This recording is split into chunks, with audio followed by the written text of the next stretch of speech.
Il y a quelque chose que je rate dans ce pays, les amis. Salut, je parle du Cameroun. C'est vraiment un continent. Un continent avec des soi-disant journalistes aguerris, les soi-disant blogueurs intelligents, les soi-disant qui sont en réalité les haters. Les gens qui ne peuvent pas faire une construction logique des choses sans entrer dans la haine. En fait, certains sont des haineux. Mais je ne sais pas pourquoi, je ne sais pas à qui ça profite, je ne sais pas ce que ça leur donne. Mais pour la plupart, c'est des gens qui aiment manger dans la poche d'eux, qui sont en train de manger dans les poches d'eux et qui ont soutenu l'ancien dirigeant de l'Africa Foot. Oui, l'ancien dirigeant de la Fédération camerounaise de football. Et là, qui ont vu les intérêts mis en danger avec l'arrivée de Samuel Eto'o-Fils. Voilà la lecture que j'ai faite de la situation. Et quand je les regarde, pour la plupart, les amis, sont des gens, je réserve mes mots, mais ils sont des gens un peu bizarres. Oui. Kylian Mbappé arrive au Cameroun. Kylian Mbappé a son programme au Cameroun. Kylian Mbappé a publié, ou les équipes qui ont invité Kylian Mbappé, ou les équipes de Kylian Mbappé ont publié le programme de Kylian Mbappé au Cameroun. Mais les gens se trouvent à expliquer qu'il n'a pas rencontré Eto'o parce qu'il avait des problèmes avec Yannick Noah.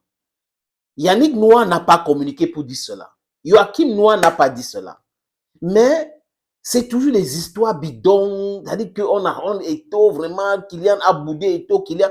Je ne sais pas à quel niveau Kylian les a parlé. Kylian les a dit que j'ai boudé Eto'o. Boudé Eto'o par rapport à quoi? Ou les gens qui étaient autour, par rapport à quoi? Et on a vu Yannick Noah qui a dit non.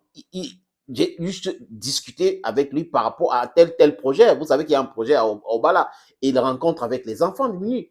Mais Kylian Mbappé a dit qu'il vient au Cameroun depuis longtemps. Sa mère l'a affirmé.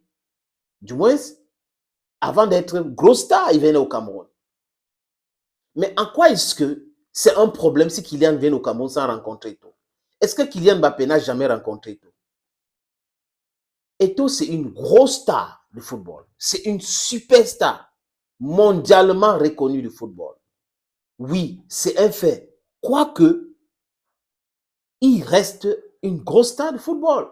Moi, par exemple, il y a des choses que je ne suis pas d'accord avec Eto'o quand il les pose. Le fait qu'Eto'o ne se prononce pas quand des choses se passent dans ce pays, quand il y a des abus, quand il y a l'injustice, il ne se prononce pas. Je ne suis pas d'accord avec lui. Parce qu'on a vu Kylian Mbappé, on a vu d'autres stars dans d'autres pays qui se prononcent quand il y a des situations graves dans leur propre pays. C'est ce mutisme d'Eto'o qui me dérange. Mais c'est mon point de vue. Et ça ne change en rien la personne de Samuel Eto'o-Fils. En 2018, quand il a soutenu la candidature de Paul Barthélémy Béabi Vondor, les amis, aux élections présidentielles, il a dit je voterai pour. Il n'avait pas besoin de ça, il pouvait aller voter sans toutefois parler. On sait combien de personnes sont les followers d'Eto'o et quand il dit une chose comme ça, c'est que ça aura comme effet. Moi, je n'étais pas d'accord avec lui. Je ne suis pas d'accord avec lui de soutenir un système depuis 40 ans qui est en train de mettre le Cameroun à genoux. Où il y a des scandales à scandales, des détournements à détournements, et les gens détournent que des milliards. Où des ministres et des fonctionnaires sont des milliardaires. Et des hommes d'affaires souffrent avec certains fonctionnaires, comme le cas de Congé-Cam.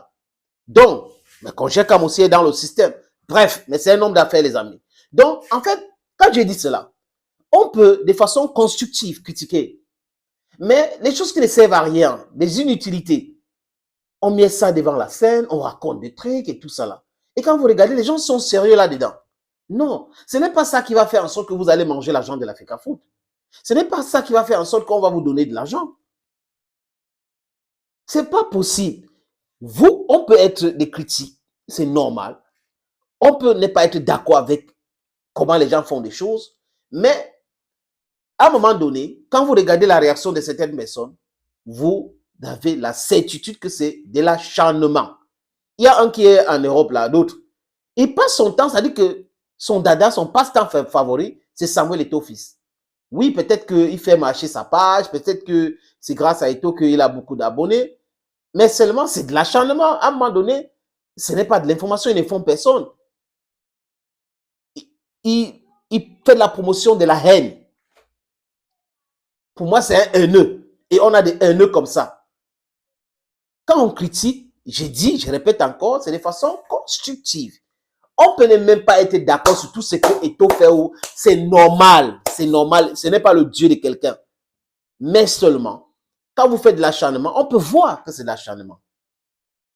Et touche telle chose, vous avez déjà critiqué. Vous avez déjà insulté, parce que c'est pas critiquer, hein. Parfois c'est insulter. Et il fait ci, c'est un maudit. Il fait ci, ah, il n'a jamais rien réussi. Mais la plus grosse star en Afrique aujourd'hui, quand on parle football, c'est Samuel Eto'o fils. Là, ou ça, là, vous ne pouvez jamais changer. Critiquons les gens, mais de façon constructive. Restons polis et évitez les débats souvent stériles. Thank you, dear friends. God bless you and welcome.